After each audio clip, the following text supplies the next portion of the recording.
Little House on the Prairie won't be seen tonight, so we can bring you a very special episode of The Gen X Files. Welcome to The Gen X Files. I'm Jim. I'm Adam. And today's show is another For the Stepdads. Yeah, your silly old stepdads are here to talk about the Nukes. Doom, gloom, and nukes. Nukes and asteroids and everything that murders you. It's super fun. Yeah. And more nukes. Yeah. Lots of nukes. It was weird going back to that time and thinking about just how everything was against communism. Yeah. Now, people today throw around communism, fascism, socialism, Marxism as all interchangeable adjectives because they have no idea what any of those none of those philosophies are mean. Interchangeable, yes. They're all wildly different. And no, I don't think you can be a fascist, Marxist, communist. No. No, they socialist. are diametrically opposed. Yes. So not how that works. But we were definitely concerned with the communists at the time. Yeah, well, that's how I think a lot of it is that because of these, we were so heavy communist, anti-communist in the 80s that it was like that just is so embedded in people's brains. Well, it's also a manufactured Cold War to build up the military-industrial complex. Yeah, oh yeah, of course. Of course. They had to justify their giant budgets to get more giant budgets the next year. Exactly. And then, more nukes and more nukes and more nukes until we had enough nukes to destroy 100 different planets. Right. And we were really taught communism was evil. Communists were evil. The movies of the time. So we were taught to fear, hate, and detest communism or communists. I mean, they even had the McCarthy hearings. Right. This was before my time and your time. But just a little bit, yeah. But still, it was rooting out these evildoers in America. And I get it. Look, we were at war, a Cold War with these folks. Sure. And they were doing the exact same thing with us. Yeah. To boost their military-industrial complex. We were the boogeymen, the West, the evil, the amoral West, But a funny thing happened. I went to Russia. Yeah. I went to communist Russia. And you ended communism. And I ended the Cold War with my love. Technically, you were around the time when it ended. It's true, I did. I can't talk about it because it's part of a secret operation that hasn't been declassified yet. No, but I did go to Russia, and I met Russians. And, this is the same argument. Like, the reason why people don't want people to go to college and they don't want this and that is because once you meet the object of your hatred or the derision, yes, thank you, all that crap goes out the window because you're like, you're just a dude. Yeah, you literally just want to get by, too. You just want to listen to the Beatles. Yeah, you want to drink a Coca-Cola. Yeah, you just want to not stand in line for 8 hours for some bread. I get it. When I left the group several times because we had a very structured tour, which was very much to show the beauties of communism and how it's better than the Western. Oh, I'm sure that was partially for your own safety as well. Yeah, they say, but it really wasn't. It really wasn't. Look, I did run into a few troubles because look, I was the kind of guy that found trouble. Right. I was not very. Well, trouble found you. Well, let's be honest. You were a troublemaker. I was a little bit. I did not care for my safety much. Right. I was looking for the story. I was looking for the fun. Sure. Not like a reporter looking for the story, just for the, You were a Kolchak. I was Kolchak, Night Stalker. But yeah, I did a lot of dumb things. I zagged when I should have zigged. Maybe should have tamped that down a bit when you were in communist Russia. Probably. And I probably wouldn't have been marched out of Red Square with 2 machine guns in my back. That happens. If I was a little bit more, but that really was my fault. Anyway, that's a story for another time. Thus meaning you should have done it all anyway. That's a story for another time. But the point is, it's really funny that because before I went to Russia, I mean, this is the late '80s, so we were still it was still happening. Yeah, I mean, we had that. So we had Red Heat, which was Arnold playing a Russian, with Jim Belushi, I think. Yeah, yes, exactly. And then we also had that movie. That movie with Robin Williams, where he played the Russian defector. moon over Moscow or Moscow on the Hudson. Moscow on the Hudson. Yeah. So we had a few things that were plus like the Moscow guy, the Yakov Smirnov. Yakov in Russia. Bread eat you. In Russia. But these were all things that were humanizing the communists more. Yes, but again, like Yakov Smirnov wasn't touting the beauty of communism or Russia. He was showing. No, he was just showing the daily life. Yeah. He was showing difference in Russia. Yeah, I know. He wasn't. I mean, I'm not going to say it was a good mouthpiece, but it was a look into Russia that people didn't get. That MFer found a hook, and he found a career, ton of money with the just as dumb as you might be a redneck. Or Larry the Cable Dud, Larry the Cable any guy. of these catchphrase comedians. That everybody's just waiting for. Just found out that Larry the Cable Guy, before he created that character, was a vegan. Yes. And literally had to do away with his entire lifestyle because of that character. He is not. He was from like California or something. He's a complete hippie. Anyway, they're all frauds, Adam. I know. We were not only living under the threat of constant nuclear war, which we really weren't, but we felt we were. Yeah, I mean, technically we were. We had the duck and cover. It was always reminded. We were always reminded somehow during the day that there might be a nuke. Right, that you could literally die at any second. Yes. Yeah. I think that's another generation. What is wrong with my face? Too much caffeine. I think another reason why the Gen X generation is just so mellow is because of all this crap that we went through. Yeah. I mean, it's hard to get worked up about something when literally every day of your life you were told that at any second you will die. Right. Not just by that, but by drugs. Sure. By anything. Well, I would be more likely to do drugs because I might die anyway. Hey, don't do drugs, Adam. Just say no. Well, Nancy Reagan said to just say no. Too late, Jim. Damn it. We lost another good one, folks. To the devil. Yeah. The Eddie Devil. I'm Eddie Devil.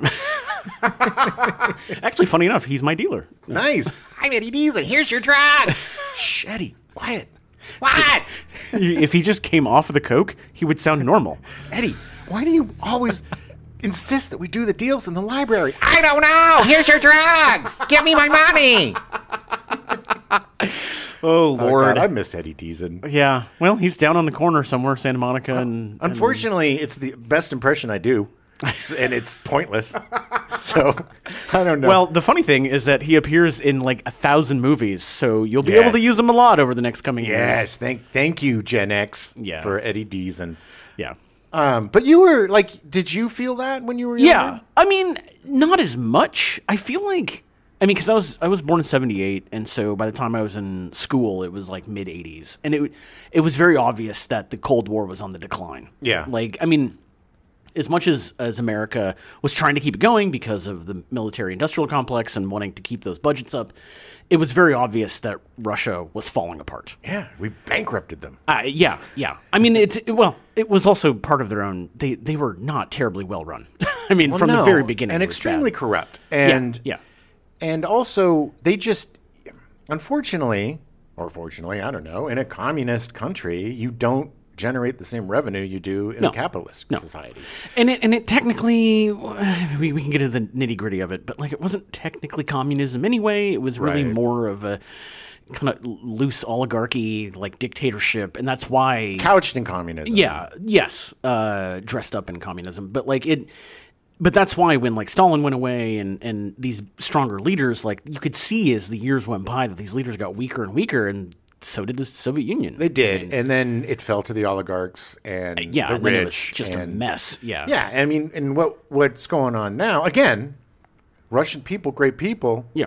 But living in a horrible situation. Yeah. And they don't really know what's going on. Especially with the Ukraine war and everything. It's a scarier time now, honestly, because Brezhnev wasn't unhinged. Right. Brezhnev didn't, start unnecessary wars. Yeah, there was always flirting, dipping your feet in the pool. There was, there was bravado. There was Vietnam. There was the Cuban Missile Crisis. There was a lot of issues Proxy where people wars, were dipping their toes in the international war waters. Right. But we always pulled back. Right. Because both sides didn't want to be responsible for the end of the world. Yeah. I mean, go fig. Something stupid. Yeah. Go figure. I'm tougher than you, so we'd kill everyone.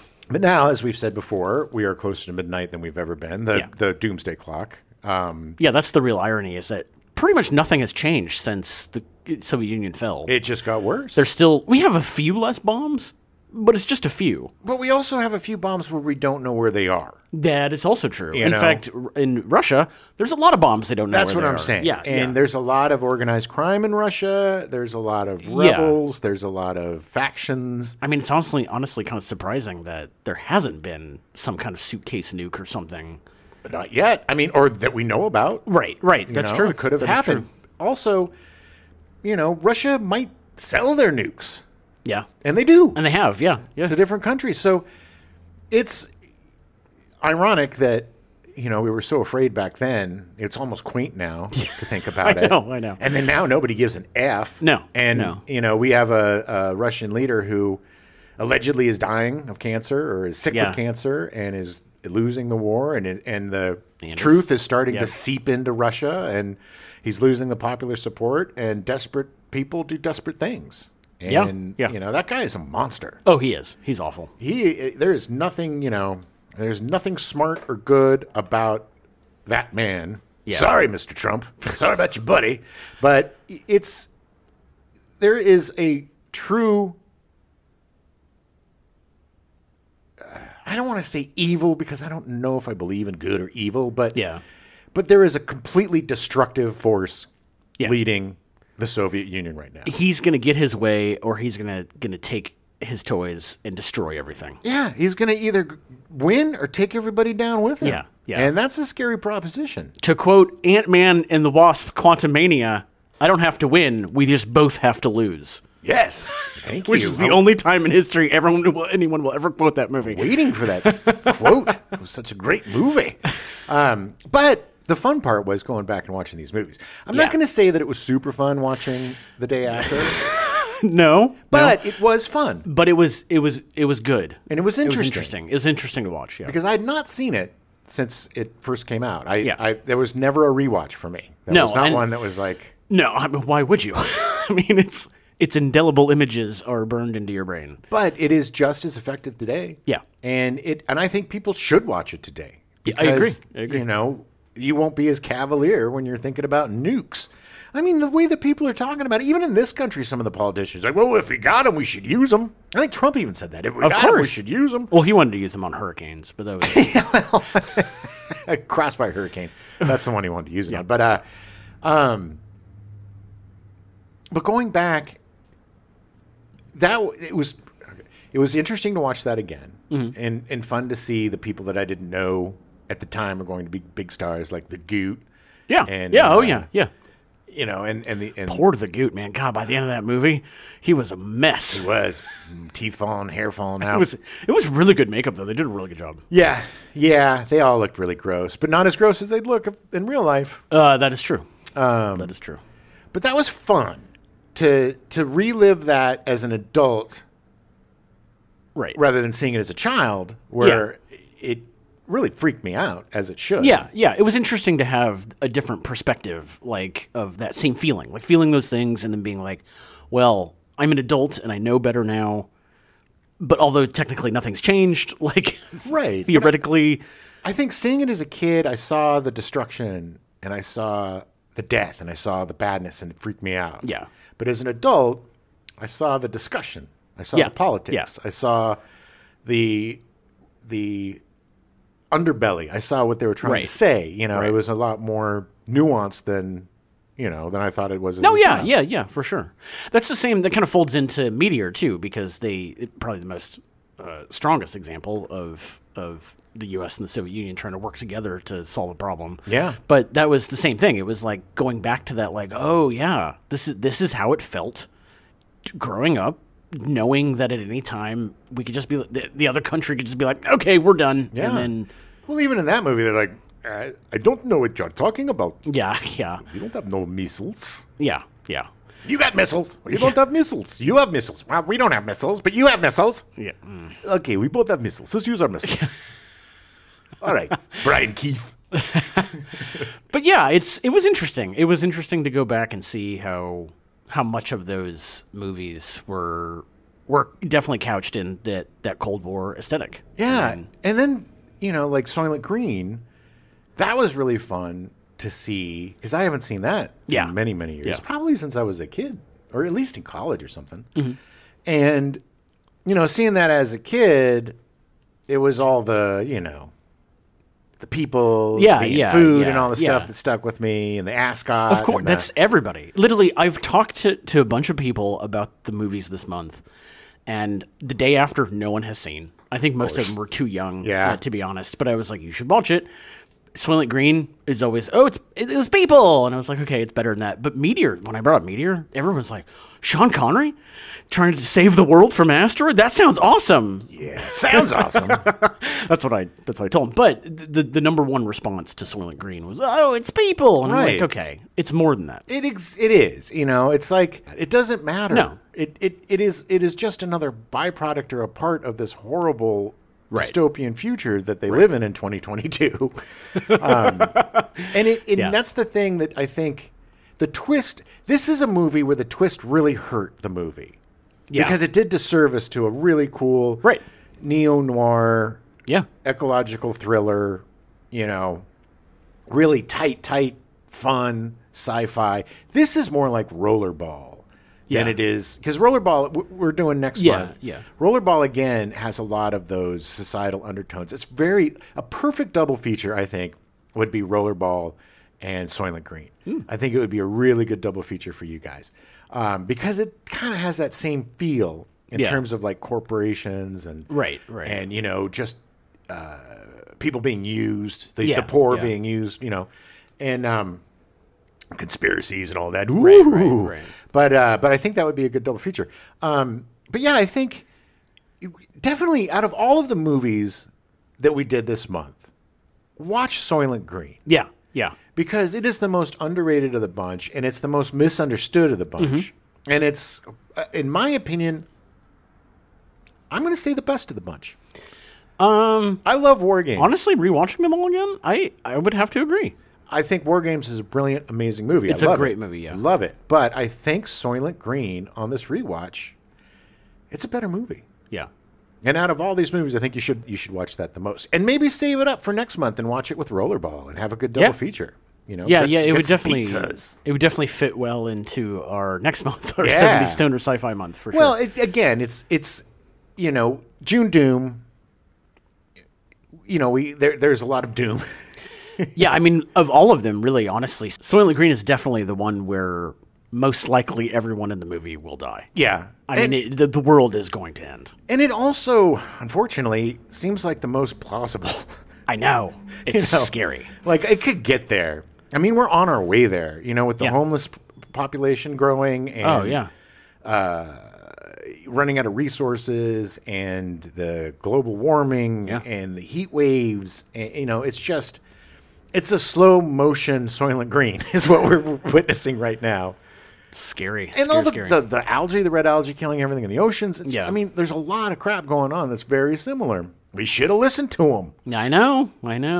I did read, not all of it, but some of Make Room, the book that Soylent Green was based on. It has a really interesting conceit because I'm pretty sure that the character Charlton Heston is based on is literally just in the first chapter. Really? But it's a series of short stories that it'll tell it out. And then, cause it starts with him waking up and all the stuff, him with Saul and then going down, but he's immediately called in to take care of like a riot or whatever or riot control. And then as he's fighting off people, that were stealing stuff, looting, the next chapter starts with one of the looters. Oh, cool. And so it like kind of feeds its way through granted in the book it's 1999 but 1999 but it's interesting, and it's really interesting because it follows so many different aspects of that, which obviously you couldn't do in a movie. I mean, it would be hard unless you're Robert Altman, maybe. I don't know. I think it would be really interesting. I think if you were to remake Soylent Green, which I don't think it needs to be, but if you were going to remake it, do that. Yeah, I think it's a different take. It would be an interesting series, even 10-episode series or whatever, where it's just following characters. Yeah.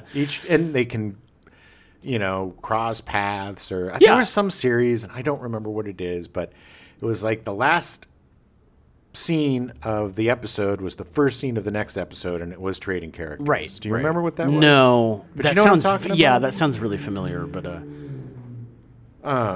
yeah. But it's a good concept, and it hasn't been done a lot, and I think mostly because when it usually is done, it's not done terribly well. But I think because of streaming now, it hasn't really been tried in this era, so I think it'd be interesting to check it out. They're doing a lot of interesting things in streaming in terms of remakes. Like, they're doing Presumed Innocent and the other one. I was going to say Jagged Edge, but it's... I always say Basic Instinct, but that's not right. It's... I will not be ignored. Fatal Attraction.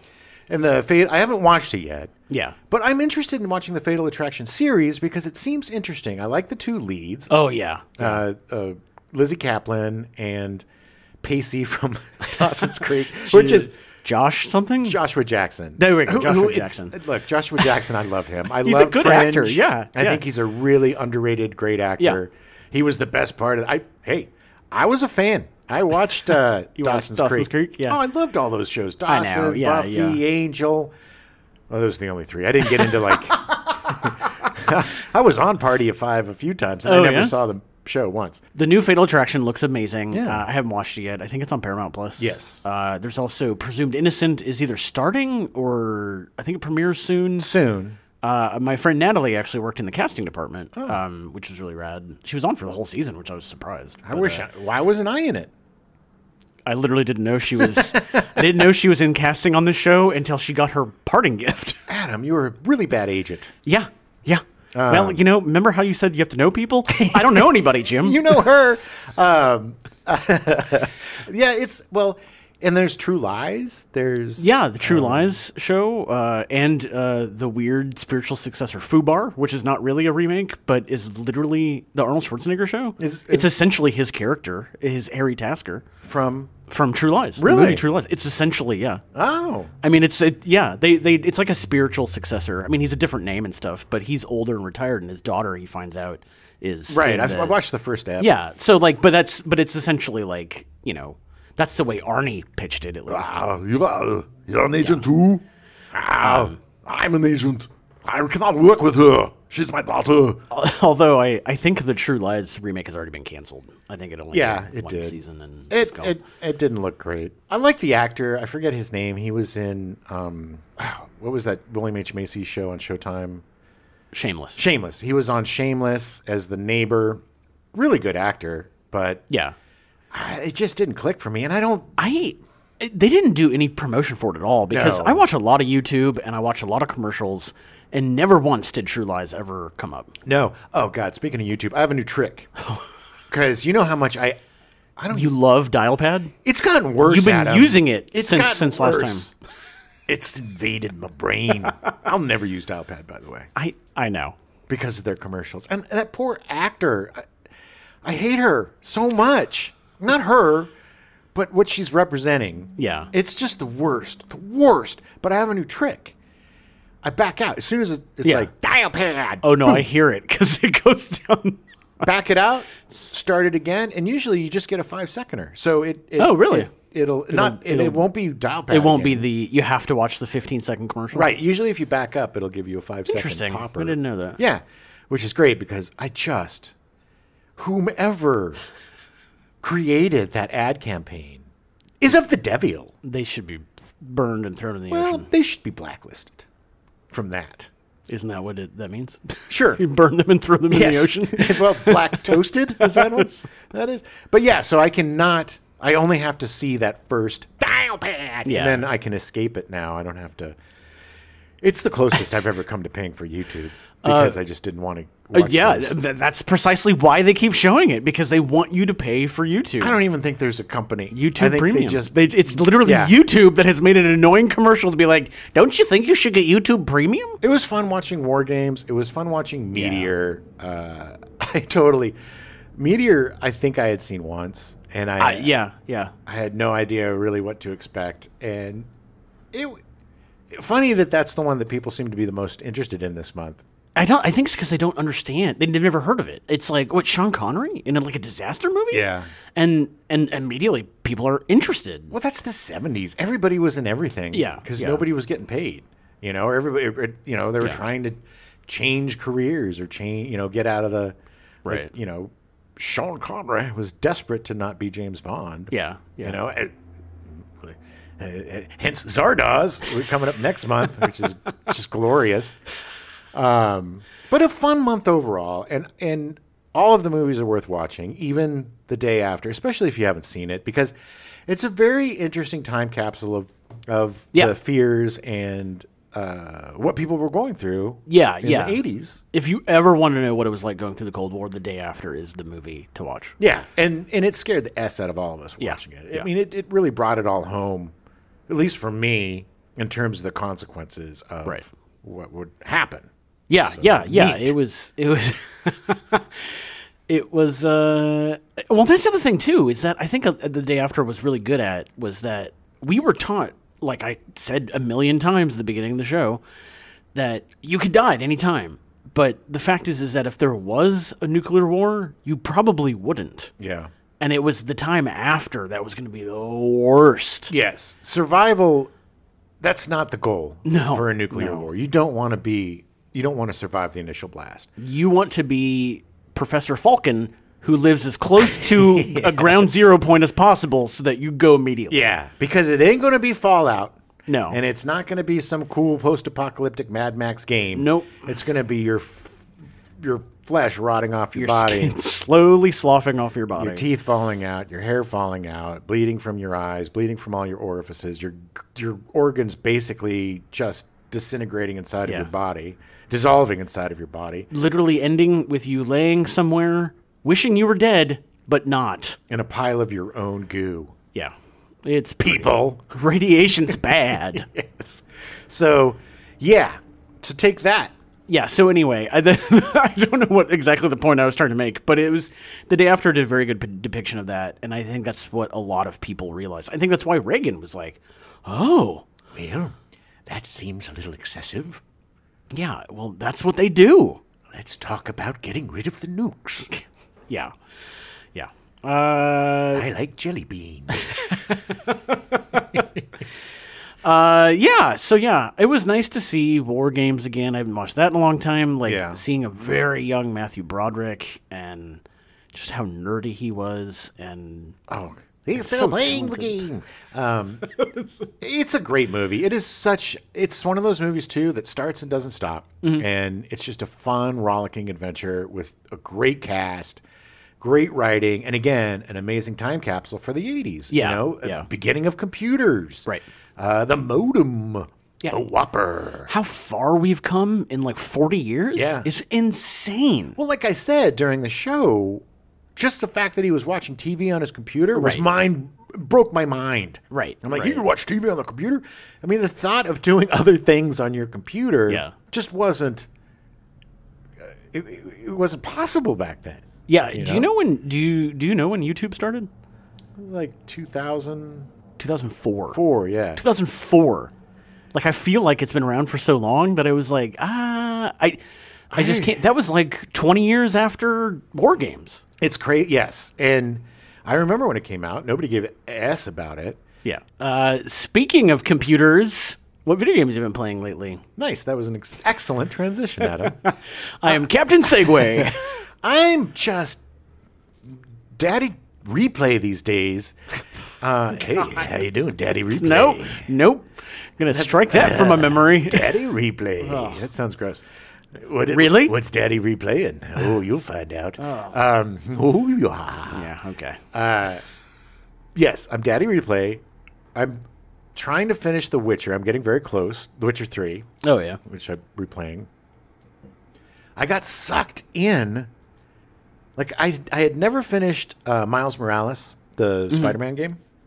And I was watching some YouTube thing, and I was like, oh, man, that game was really fun. So I went back and finished that, and then just got sucked into the remake of the original Spider-Man game. Yeah. And I've just been playing that. It is such an amazing game. It's so good. It is so good. Both of those games. I think honestly, even though it's kind of just an expansion, I think I prefer the Miles Morales. Well, I mean, it makes sense because it was actually made for the PS5. Well, I just like the character of Miles Morales. I like his powers. I like the story. Like the Spider-Man game was so great because they picked a very obscure villain that lent itself to having a lot of minions and stuff, so it made sense to be fighting all these guys. Yeah. They did a really good job of pacing the game so it didn't get tedious. Right. You know, there was side quests and stuff, but they were manageable. Yeah. You know, there was a couple of the chasing pigeons thing that was a little bit annoying, but honestly, in the next generation, it was a lot easier. Yeah. It wasn't as hard. Smoother, for sure. Yeah. So I finished that. I finished Miles Morales. I finished the main game for Spider-Man. Speederman. And now I'm going to finish the DLC. I was also playing Mass Effect Andromeda. Oh, yeah. Which is have you finished that? No. Oh, okay. I don't even know if I am.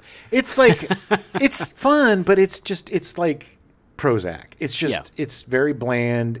It's very even keel. There's not a lot of excitement to it. Nobody really raises their voice. Right. It's very like, go do this, do that. But there's a zen to it. There's something, and I love, I've been watching the Starfield videos and getting really jealous of that because it's not coming on PlayStation, and the new Jedi Outlaw game, which looks amazing, but it's not coming out till next year. So I needed a dose of spacing. Sure. That fit the vibe. It was like $5 on sale. Yeah. And then I played a little bit of what is it, Quest to Yumi or Trek to Yumi, which is brilliant, but I need to bump that down. I'm on the very last level of that, and then I got super frustrated, and so I haven't played it in a while. Yeah. But if you do have a PlayStation Plus subscription, for a few days after you're listening to this right now until Tuesday, you got 3 days to download it. Yeah, and I would definitely highly recommend it. It's really good. It's gorgeous. It's the closest thing I've ever seen or played that is emblematic of the old samurai cinema. I feel more connected to this than I do most of the old samurai movies. Oh yeah, like I feel so much more immersed into it, and like it just has that feel, and it's so good. Tells the classic story of the young Ronin. Yeah, I don't know if he's a Ronin. He lost his master. Ronin, no, he's a samurai. No, he's not even technically a samurai. Like it's complicated. Yeah, it is. But it's good, and it's tough. I mean, it definitely, like, if you like a challenge, I think I'm still playing it on the normal level. I think I'm probably going to end up bumping it down just so I can You're still playing the game. I am. But I need to finish that, yeah. Yeah, and I think next is Stray for me. It's a game about a cat. Yeah. Which I think Ripley will enjoy. Yeah, she'll probably pay attention to it like she does everything else. Yeah, she won't. She doesn't care. Just keep meowing at her until she finally pays attention. But yeah, I'm excited about, there's a bunch of stuff coming out next year that sounds really cool, like the Star Wars Outlaws. But I think next is going to be Stray, and then I've got to finish the first God of War, and then get into God of War Ragnarok. They're both really good. I'm not going to buy anything until I finish these games. Yeah. I keep, unless it's like a $2, dollar. Yeah, everything I've bought has been under $5. Same. In the last 3 months. And, they're fun little old nostalgia games like Flashback and stuff where you can play Flashback is great, yeah. But yeah, it's just the pile of unplayed games is getting... I'm starting to get anxiety. Well, I did finish Immortals: Phoenix Rising. Yeah, that was fun. Is highly recommended. It is a super fun game. It is not... There is no real... I mean, it's challenging, but like it's not a super stressful thing. Yeah. I like the setup of it. Everyone kind of has jokes, and like even the bad guy is... he's obviously the bad guy, but like it was good, and there were a lot of puzzles and stuff. Like it was done really well. It's like a fun, stylized Ubisoft game. Because it was definitely has that kind of newer Assassin's Creed like Origins or the formula. That kind of same setup. You have a base you go to, and there's a guy you can buy stuff from. You go do missions. There's 5 different kinds of currency, and you can buy different You do. The nice thing about it is that with the daily stuff, if you do enough of it, you can pretty much buy the most expensive thing that week. Oh, good. Like the whole, every time. Like you could theoretically grind through and do it, but That's the one thing about the Ubisoft games that bother me is the microtransactions, and that's so many different kinds of currency. And look, granted, most of the stuff is cosmetic. Yeah. This was all cosmetic. Yeah. And it's not a pay to play. Yeah. I'm cool with the cosmetic microtransactions. That's fine. But selling money or selling any sort of pay to play situation, I ain't for it. Yeah. Especially if you're paying for the game. Free to play games, I get it. That's the whole model. Yeah, totally. Yeah. But if you're agreed. going to spend $70 plus tax Yeah. on a brand new game, I don't want them to nickel and dime me to be able to finish the game. Yeah, yeah. I mean, that's kind of, I feel, what Diablo 4 is doing right now. You don't have to, but definitely if you pay more money, it'll be a lot easier. Yeah, yes. And I think a lot of that is with like the end game grind or whatever. Yeah. That was a game that I played the demo. I enjoyed it. I enjoyed Diablo 3 and Diablo 2, but I almost feel like now I've missed the window because Right. my friends that are playing it have been playing it for 2 weeks, so they're leveled up or whatever, and I feel like it's going to take me forever to catch up. And the one reason I would get that is because there's a couple of friends of ours right. who we'd never get to play online because they're mostly Overwatch or Apex Legends guys. Yeah. They like those PvP games, and we're more PvE fellas. Right. We could have definitely played with them, but I feel like they've gone too far. They're off in the distance, and there's that ship has sailed, and it's like I'm definitely going to eventually play it. Sure, but like I'm going to play it because of the story and like it looks pretty, but beyond that, like I don't need to grind in games. Like I play games to escape away from my grind. Yeah, I mean, there's certain games where there's a fun grind. You know, like GTA used to be a fun grind. Yeah. Used to be. Used to, yeah. Back when we would, do a bunch of survivals to get the money to buy the car. There was something there. Let's talk about GTA. Yeah, we totally should. Anything else you're playing first? I did pick up Firewatch, which I haven't tried yet. Oh, cool. Which looks interesting. Yeah. But I started playing last night Red Faction Guerrilla Remastered. I remember that wasn't that an Xbox? Yeah.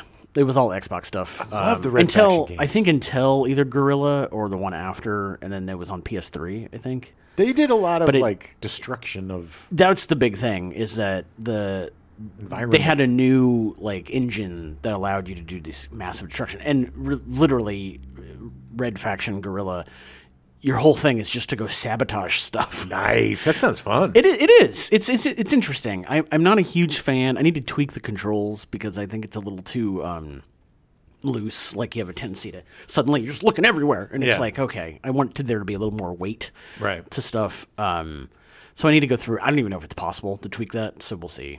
But it's interesting. I mean, I played about an hour of it last night, and I'm curious to get through it. Cool. I mean, it was a remastered game from a game from 15 years ago. So I mean, I'm not expecting a lot from it, but it's been fun, and the story's interesting. I mean, you're part of a guerrilla band and trying to take over. What instrument do you play? I play the guitar. Nice. Yeah, it's very good. sci-fi. It's good for smashing down walls. Yeah. Yeah. But beyond that, like Trek to Yomi, I played. Beyond that, Immortals kind of ate up a lot of time. Yeah. Especially near the end when I was just trying to get through it. It's like Spiderman with me. Yeah. But it was good. I mean, it was definitely fun, and I highly recommend it. Nobody's ever heard of this game, and I loved it. It really flew under the radar. Yeah. And again, I think Game Ranks was the one that that convinced me to give it a shot.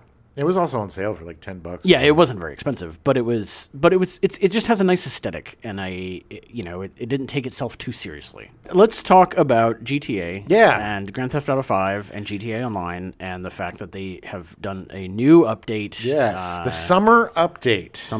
It's Mercenaries. Ugh. So for those of you my least favorite thing in GTA Online. For those of you who don't know, Grand Theft Auto Online is the online version of the popular franchise of Grand Theft Auto.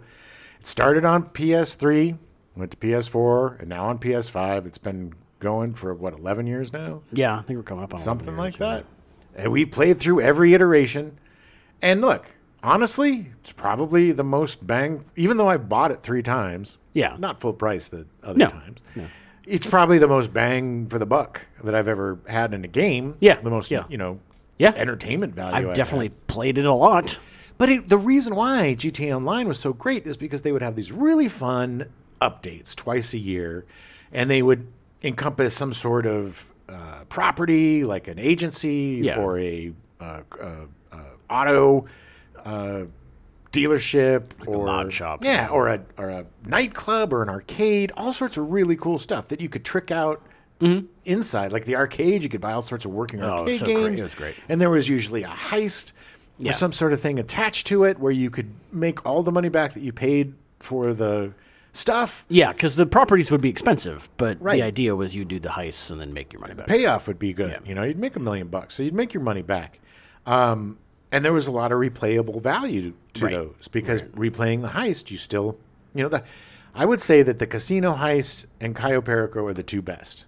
Yeah. They were the most fun. Oh, yeah, for sure. And unfortunately, unfortunately, like it's a mixed bag because I think a lot of the reason why we have lost a lot of quality on these updates is because so many people are working on GTA 6, and quite frankly, I'm ready for a new GTA. Yeah, yeah. It's been a long time. Yeah. Look, man, I live in LA. I don't need to play in LA all day. But it's really fun to blow stuff up in LA. Yeah, yeah. And they do a really great job of recreating it. But this update, this Mercenaries update, not only is it just garbage, like there's no properties or anything to buy. You buy a screen for $1.4 million to put in one of your planes. Right. And then you get these 5, 6 basically reskinned missions that pay nothing. Yeah. You don't even make you maybe make $300,000 from this. Maybe 4, with everything. Really? Yeah. That? Because you get like a $250 pop for doing the whole thing, and then there's everything else is about $50,000 with the bonuses. Yeah. The first time bonuses. Anyway, you're still out $1 million. Yeah, it's still And it's not fun. It's just reskinned garbage. Tedious. It is tedious. It is tedious. Like, there's one mission where you have to blow up these planes, and these planes must be made of frickin' Superman guts because it takes 1,000 Oh my God! explosions so to take long. it down. 20 minutes just sitting here firing Just rockets. blowing it after up. rockets There's no fun to it. for rockets. There's no fun. There's no reward to it.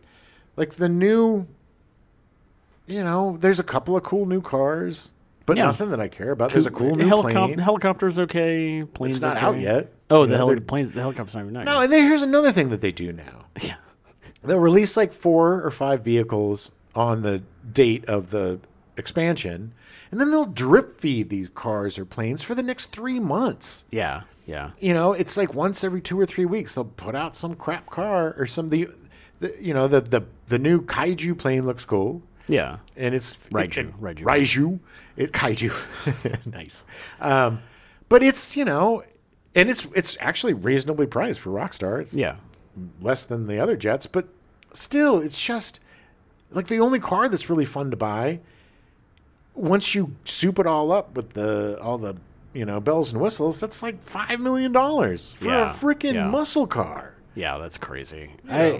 Plus, they also they eliminated like 170 cars, 180 cars. Oh yeah. A lot of it has to do with the fact that now they have GTA Plus, where you pay $6 a month, and you get money. You get access to stuff that you can't buy if you're not part of the club. You get free cars. You get free properties.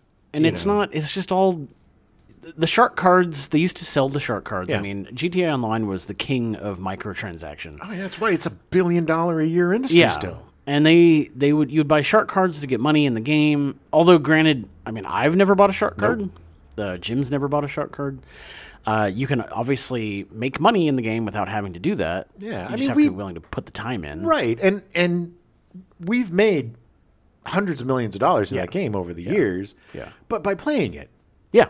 and that's, it's not fun to me to buy then what's the point, Right. It's like if I can just buy everything outright, then I didn't earn it. I don't know. Maybe that's my old work ethic or whatever, but it's like you want to feel the rewards, not just pay to play. It just seems so lazy. Well, that's why. Like, why are you playing the game? Yeah, for me, the last great update, the best update, was the Cayo Perico one because you had to put the work in, and it took a little while, but then you got a good payout, and it felt balanced. Yes, and it was a fun thing to do with your friends. Oh my God, we spent so much time. I really enjoyed the Dr. Dre update with the agency. I thought that was really fun. I haven't really played through it. I liked the agency. The property was cool. Yeah. I really liked the fact that they had Dre. Yeah. And you could go and watch him record. And it was just, it had flavor to it. There's no flavor to this new update. It's just a bland, generic, placeholder or something. There was a great moment. We were playing one of the missions on the screen that you get in the plane. And it shows like this, like it pulls back. And it's like, oh, the plane's coming to go drop the bombs. You put flares up or whatever. And I was like, oh, this is cool. And then the music is going. And I thought, oh, wow, they did a really good job with the music. And then I realized it's because it was the radio station we were playing in the car while we were waiting for it to happen. And I was like, oh, that was just perfect timing. Like, we created that. That was cool. But yeah, I think, I think out of everything, this was the least fun we've had. I mean, to the point where, like, I'm kind of over it now. Yeah. Like, I mean, they just started this new careers thing where you can keep track of stuff. Granted, almost none of the stuff we've already done for the last 10 years transferred over. Yeah, that's so, like, bull ass. I've sold so much stuff, product and things, and various businesses in GTA Online, and none of it got registered. So it's like, am I going to spend the time to do that again? No, not for a bunch of hats and sweatshirts and cosmetics. Or even for so there's some cool cars you can get, but even then, like, do I need another car? The amount of work you would have to do to get that car. I know. And the thing is, you're right about the GTA subscription. They have a new car dealership that is only for people with the subscription. Plus, and in that car dealership, that's where you get to buy all the cars that were taken off of the website. So you basically have to pay to play if you want to get these cars that you didn't get, back in the day. Right.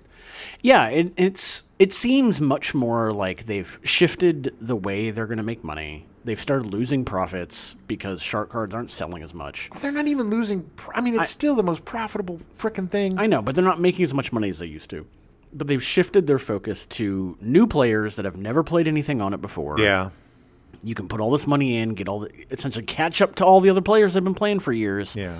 But then they've just forgotten about the players that have been playing for years and how it's like, okay. Well, you're absolutely right about that. And not only with GTA, but also not only with GTA, but with Red Dead Redemption 2 Online, they abandoned the fans. Yeah. I loved Red Dead Redemption Online. I liked it more than GTA Online when it first came out. Yeah. It was so cool to have a cowboy sim. Yeah. And they started off strong with some really cool stuff. And they couldn't figure out a way to make $1 billion off of it by selling gold bars, so they just abandoned it. Yeah. You know? And they're abandoning this. And I get it. You need to move on or whatever, but for the fans that have been there since the beginning, since we're playing top-down GTA games at the late 90s, we've been there forever, Yeah. Well, what are you watching? You watching any movies or TVs? I did. I watched Polite Society. Yeah, me too. Which was a great movie. Polite Society, great movie. The lead actor, she's so great. Oh yeah, very charming. Very charming. It's cute. The trailer sells a little more as a action movie than it really is, but it's more of a coming of age story and her dealing with potentially her sister going away and things changing and her selfishness and her being more of a team player, I guess. I don't know. It did a really great job though of like there's a certain point in that movie where I was like, she's crazy. Yeah. Like she's crazy. Like she thinks that all this stuff is happening and it's not. And Spoiler alert. Yeah. But it's a great movie. I highly recommend it. It's on Peacock right now. It's super fun. It is. I've been watching Never Have I Ever. Nice. Which was really good. Yeah, it's on my higher on my list now. About a young Indian woman growing up without a father. Her father died. She was very close to her father. He's played by the gentleman that was on Lost. Saeed. That's not his name. That's the character's name on Lost. Yeah. Very charming. The lead. He's fantastic. She's amazing. The lead is just dynamic. It's got a very diverse cast, but it's like any high school or coming of age story. It's got the same tropes and everything, but she's dealing with balancing life between her family and her friends, and again, a very selfish, self-centered person who, through the arc of the series, binging the entire series, the 4 seasons, and it wasn't canceled. It was just they had decided it was 4, and that was it. Yeah. It was her high school years. So when she graduates high school, and it ends perfectly. But the growth of not just her character, but all the characters through the 4 years is so great, and it was really fun to binge the entire thing, rather than having to wait years between seasons or whatever to see it go on. And they did such a good job. I highly recommend it. Again, I said I was late to it. And then I watched just randomly this Disney movie, World's Best. I wish I could remember this actor's name. The actor that played the lead's father, he's also in Never Have I Ever, playing a teacher. And he's also the star of... I think it's called Ghosts or 13 Ghosts or something on CBS. No, Ghosts. Ghosts, yeah, which is a fun show. But he's the star of that. Great actor. I'm so psyched to see him get more parts. Nice. Really should learn his name since I'm a fan, and it's fairly disrespectful. But I usually hate like Broadway rap. Yeah. But this was... But your Hamilton poster says otherwise, Jim. Oh, don't get me started. I'm sure Hamilton's fine. I'm sure it is. I just can't. I hate it. I hate nothing. Broadway rap makes me want to rip my ears out and shove them in my eyes. But the kid was so good, and he was so good, and they had such a great chemistry. And the kid that was like this math whiz who wants to be it was a really fun story because his dad was a rapper. His dad's dead. Again, dead father. A lot of dead fathers. Yeah. I love dead fathers because I had one. I can relate to growing up without a dad and all that. Yeah, of course. But it was just the kid was so good. He was a good little rapper. Yeah, and it was fun, and the story went in really interesting ways, and it ended smartly and believably. It wasn't like, oh, he's got to win the talent show and become the greatest rapper ever. It just kind of quietly ended with him. Yeah. It's not really a spoiler, but it just kind of ended up with him. There's a group of kids beatboxing, and he just walks up and is like, "I'll freestyle." And he's like, because I can't rap. But but I really enjoyed it. I started watching the new Evil Dead movie last night. Oh, yeah. I'll watch it eventually. It's fine. I got about halfway through and was like, okay, I'll save it for later. It just... I'm not as huge a fan of Evil Dead as most people that I know. It's fine. It's really hard for me to watch Evil Dead without Bruce Campbell. I mean, the trailer looked great, so like it looks like it's interesting. It is. But, it is. I mean, there's some cool stuff, and it's just now getting into the... Yeah. But it's like, these idiots. It's just like you find the Book of the Dead, you idiots. It's like, what's going to happen with it. The book bit you. Yeah. And so you're just like, okay. Oh, everything's fine. We'll just be. But that's my least favorite trope in movies. But maybe, me too. But maybe it'll be good. Yeah. Yeah. I will say, and this is totally a very small audience, I'm sure, that listens to this, but when the pandemic started, I went through and I binged all of the Impractical Jokers. Nice. Yeah, which is, at the time, it was fun, because it was a bunch of friends. It reminded me of my friends and my brother's friends growing up, and it was like, okay, and they're being idiots to each other and all that stuff. Go tell me stupid. Yeah, I mean, it's like, and then, but there was a certain point where I stopped, and this was a couple of years ago, so I mean... In the pandemic still, in the lockdown, I was just like, all right. And so I recently have started rewatching from the point where I stopped. Nice. Where they were shooting stuff during the pandemic. Oh. Word of advice, Impractical Jokers doesn't work. when you're in a pandemic. Yeah, well, Everything is so set up and so not good. And then eventually one of the guys left, and then they changed everything about the show. And I was like, I literally watched one episode, and I was like, I just don't care about this anymore. bummer. It makes me sad Yeah. because, like, I'm sure the season after is when everything was less locked down. But it just is weird. Yeah. And like when it's literally you and another person, because I think they got them in by saying like, oh, well, we're going to be shooting this thing. So like, you're going to be the interviewer. And now here's the person you got to interview, and the person's crazy. And it's like, okay, great. But that person's not an interviewer and doesn't know what they're doing. Yeah, it's the setup sounds dumb. Yeah, it was just not good, and it makes me sad because they're really funny. I just saw a Facebook post from my aunt. Her and her kid saw them on tour, and I was like, oh, nice. that's like because they tour constantly. Yeah, but like, you know, some of the punishments and stuff were funny. Like the punishments where it was just one guy having to do stuff by himself during the pandemic was a lot funnier than like involving other people. But that stuff only went so far. Yeah, you know, But it just made me kind of sad. I was like, oh, man, because I really enjoyed that show so much during the lockdown and feeling like part of society. But, you know. It always blows when something loses quality, whether it's GTA Online or Impractical Jokers. Yeah. We've been rewatching the Indiana Jones movies and prep for the Dial of Destiny. Yeah, we got one more to go. Yeah, all we got left is the one that everybody hates but me. I liked that movie. And actually Phoebe really liked. I shouldn't say really liked it, but she liked it. Yeah, Kingdom of the Crystal Skull. It gets a bad reputation. It does, and you know there are a couple of like the monkey thing is a little weird looking, but you know other than that, it's a fun movie. I love it. Kate Blanchett's great in it. Exactly. Look, I love Indiana Jones. Indiana Jones, Deckard. Yeah. And Han Solo are probably my three favorite film characters. Yeah.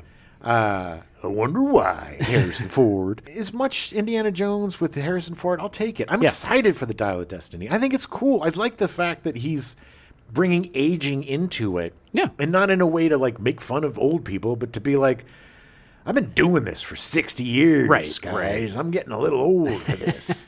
I'm sure it'll be fun. I'm not reading any reviews. I don't want to know anything about it. I don't want to have any preconceived notions. I just want to go in like I have with all the Indiana Jones movies and just let it wash over me and enjoy it. I watched part of the first episode of the Young Indiana Jones Chronicles. Oh, nice. They have changed. It's now. I think it's the Adventures of the Young Indiana Jones now. Yeah, it was first. It is such a weird show. It was first the Young Indiana Jones Chronicles, and they had this crotchety old one-eyed indie bookending the show. Yeah, but he was like kind of senile and goofy and embarrassing. It was not good. Yeah. So then they canceled it on ABC, and then they repackaged it for like USA as the Indiana Jones Adventures. Yeah. They put it they cut out the... They repackaged them as movies. The third time. So the second time, the series was put in chronological order, and they did some stuff. And then the third iteration that he did, which is on Disney now, the Adventures of the Young Indiana Jones or whatever, Young Indiana Jones Adventures. They cut out the old man and then put it in complete chronological order, which kind of blows because that means you have to get through the like 10-year-old Indy. Yeah. And granted, the kid playing the 10-year-old Indy is good. Right. He's got a little bit of that charm and a little bit of that, swagger that he has. Yeah. But it's going to be interesting watching this show, trying to get through it. Yeah, it's weird because it's like 24 movies essentially. Yeah. Like it's just this weird they're all an hour and 24 minutes long. And you get and there's Harrison Ford. He's in one episode, where he plays it bookends with him and his Native American buddy running from people, and they hole up in this cabin, and he's got a beard because they shot it during the Fugitive. So they had to have the same beard. So first time Indy's got a bird. And then Indy starts playing the saxophone, and starts telling his buddy about this time he was working at a jazz club as a cook or something. Great. And then bookends it with that. But Okay. I don't know if I'm going to make it through all of these. I think I'm going to start picking and choosing. I'm going to try just because I think I've seen a couple episodes. Yeah. But like, I'm definitely going to try. Well, yeah. I mean, I'm sure there's other stuff that we're watching or whatever. Yeah. But, yeah. you know, there's just some things to check out. Definitely check out, if you haven't seen Never Have I Ever, check that out. Polite Society's great. I didn't tell you that a guy that I know was my friend Dino was in Never Have I Ever. Oh, he nice. was the super gay friend that kind of hung out with her crowd sometimes. And Oh, back and forth. okay. Yeah, He was Dino. great. He's awesome. Yeah, He was very funny. yeah, he's a good dude. There's a new Batman animated film on Max. No, No longer HBO Max, but Max. Max sucks, by the way. What are you talking about? There's Celebrity IOU. Eat it.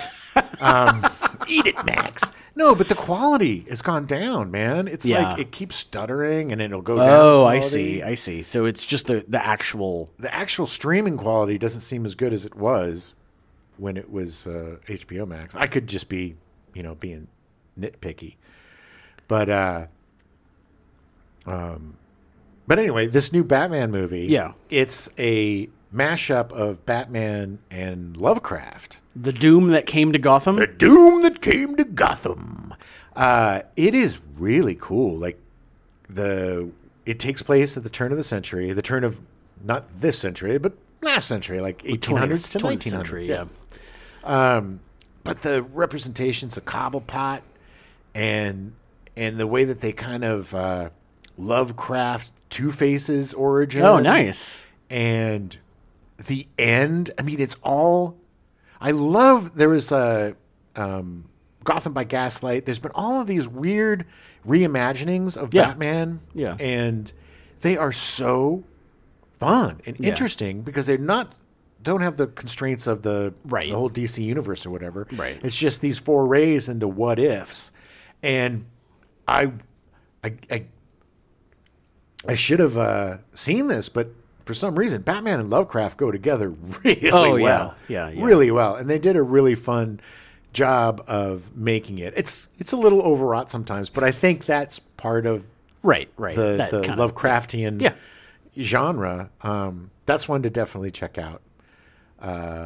I've always found that it seems like lately the Batman animated stuff has always hit the mark more than the Batman movie. Yeah, I highly recommend that Batman. The Doom that came to Gotham. A lot of death. Oh, wow. A lot of big characters dying. Wow. Well, so you can do that when it's set in its own little universe. Exactly. That's brilliant. That's absolutely brilliant. Yeah. That's the stuff that I would imagine when I was reading comics and playing with figures and stuff growing up. But that's what's great. You hit the nail on the head. It's very comic booky because it's got that wild.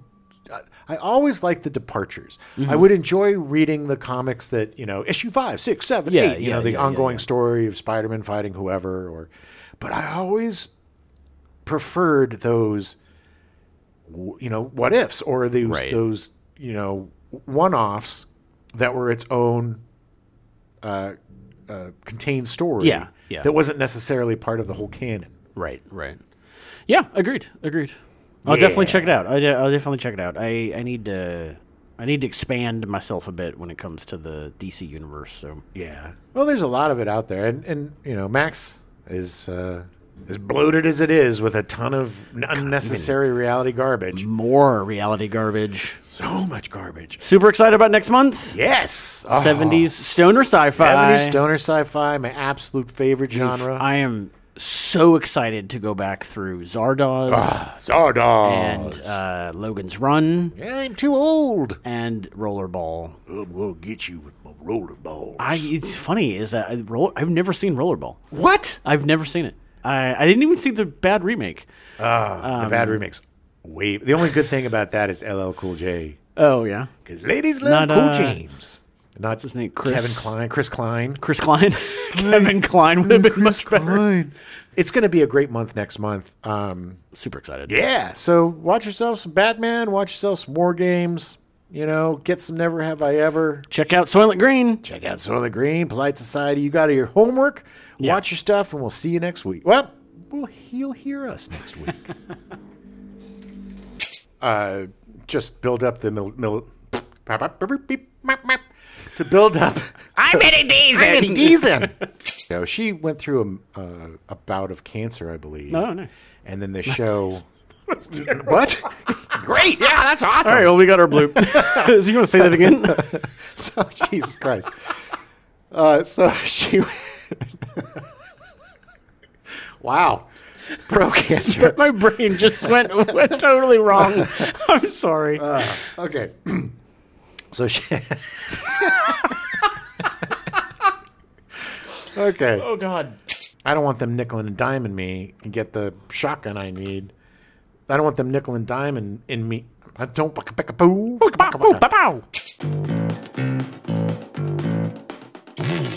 We now return you to your regularly scheduled programming. The Incredible Hulk, already in progress.